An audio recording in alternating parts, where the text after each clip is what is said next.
आज के इस वीडियो में मैं आपको एक 80 शब्द प्रति मिनट की अभी डिक्टेशन बोलूँगा। ये डिक्टेशन आपकी स्पीड को भी बढ़ाएगी और गलतियों को भी कम करेगी। शॉर्ट हैंड संबंधी किसी भी जानकारी के लिए आप मेरे कॉन्टैक्ट नंबर पर कॉन्टैक्ट करके मुझसे जानकारी प्राप्त कर सकते हैं। कैसे बुकों को परचेज करना हो, कैसे ऑनलाइन क्लासों को ज्वाइन करना है। तो अभी मैं आपको ये डिक्टेशन बोलने जा रहा हूँ। अपनी नोटबुक और पेंसिल लेकर के तैयार रहें। अब से कुछ ही सेकंड में डिक्टेशन बोलने वाली है।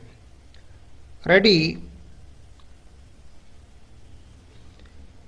प्रधानमंत्री नरेंद्र मोदी ने अपने शपथ ग्रहण समारोह में पिछली बार की तरह दक्षेश देशों के शासनाध्यक्षों को आमंत्रित करने के बजाय बिम्स्टेक देशों के शासकों को निमंत्रण भेजकर एक तीर से दो निशाने साधने वाला काम किया है।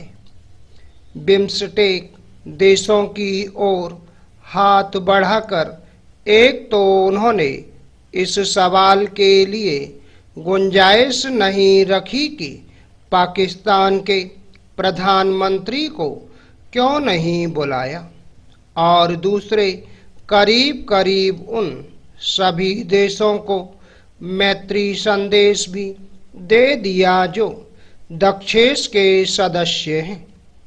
बिम्स्टेक में पाकिस्तान, मालदीव और अफगानिस्तान को छोड़कर दक्षेश के अन्य सभी देश शामिल हैं।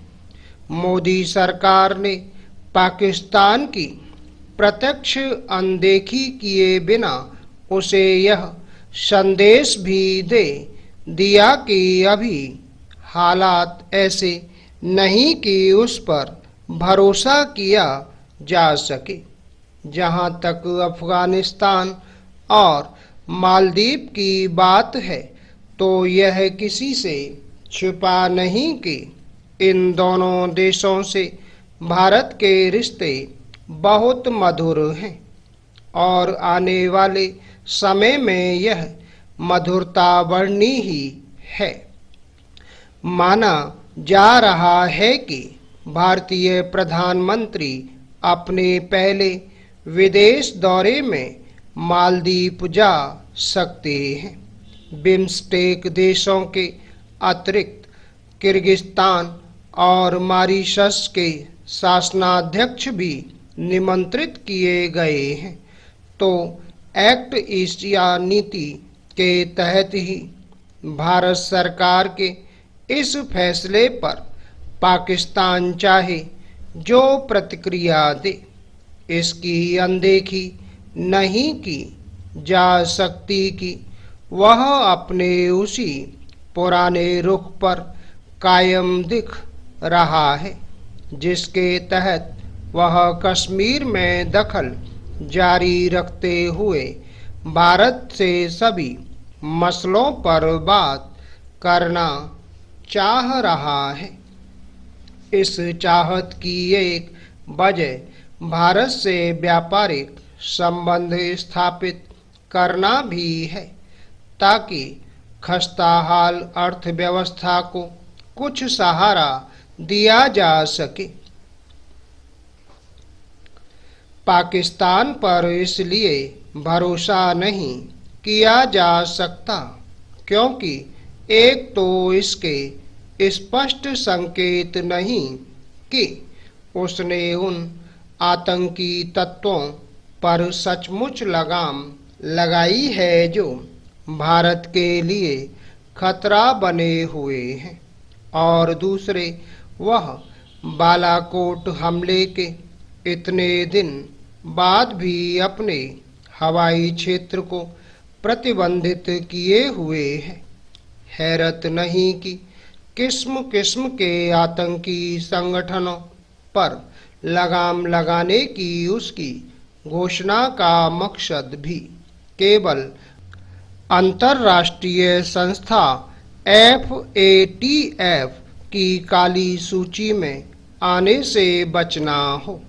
पाकिस्तान से ऐसे किसी आधार पर बात शुरू करने का कोई औचित्य नहीं कि आम चुनाव संपन्न हो गए हैं और खुद इमरान खान यह मान रहे थे कि मोदी के सत्ता में लौटने पर ही दोनों देशों में वार्ता संभव है।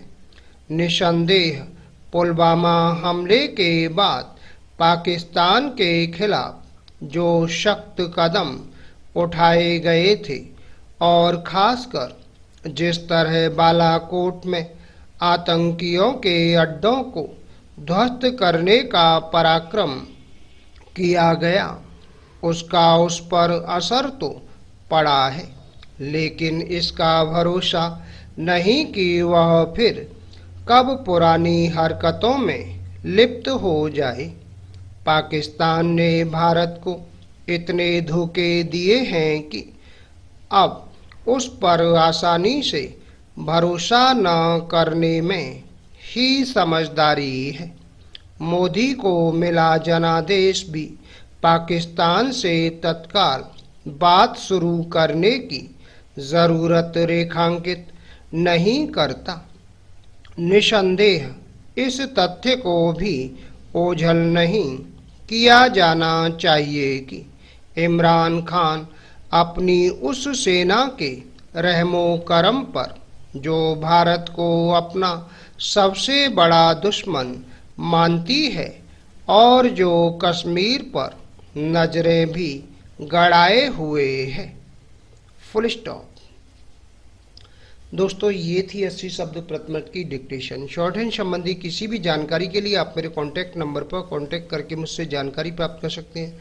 कैसे एडवांस आउटलाइन की बुकों को परचेज करना है और कैसे क्लासों को ज्वाइन करना है। उम्मीद है आपको हमारा ये वीडियो पसंद आया होगा। इसी प्रकार से मैं आपके लिए और भी शानदार वीडियो लेकर आता रहूँगा। तब तक के लिए जय हिंद, वंदे मातरम।